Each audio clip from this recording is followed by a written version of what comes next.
Hello friends, my name is Miss Emma with Bluebird Art Studios, and today we're going to be making a pumpkin drawing.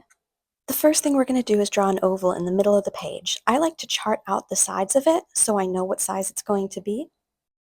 Then we will do a very light outline, and we can darken it as we go to make sure we have the lines that we want. Now on either side, I'm going to draw slightly smaller partial ovals behind the first one. The same rules apply for this one. If you start out drawing lightly, you can more easily erase or make the lines look more smooth. After this, we will do two more partial ovals, slightly smaller than the other ones again on either side. This is going to give us the illusion of dimension, so it makes the pumpkin look real. Moving on to our pumpkin stem, we're going to do a curved line on top, another on bottom, and then connect them so we can pick up our pumpkin. We're also going to add little curved lines on the inside of the stem to give it detail. Next, we'll add a leaf to the right of the stem, so we'll do another curved line, sort of rounded, and then curve it back down just like that. And again, we're adding a little bit of detail on the inside of it to keep it interesting.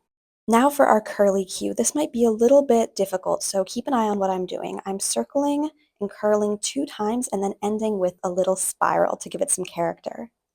Now we're going to go in and outline all of the lines we've just made. For this part, it is important to remember that slow and steady wins the race. That is key to getting smooth lines, and that's what makes our drawing look really good by the time we're done. We'll go ahead and outline that leaf, all of the details inside, and then you do want to be very careful again on the curly Q we have here. This can be a tricky part. At this point, I'm going to go in with my pencil's eraser and erase any pencil lines that we can see under the Sharpie. Now grab your box of crayons and find the most pumpkin-like orange, and we're going to begin coloring in all of the ovals that we started with. You want to be very careful not to go over any of the outside lines of this. It's also important to pay attention to what angle you're drawing in. Next, we'll grab our brown and color in that stem. I decided to make these lines go in the same direction as the rest of the pumpkin, and same with the green. You can decide that for yourself, but remember, scribbling can make it look messy. I decided to darken 2 parts on the stem to give a little more depth to our pumpkin.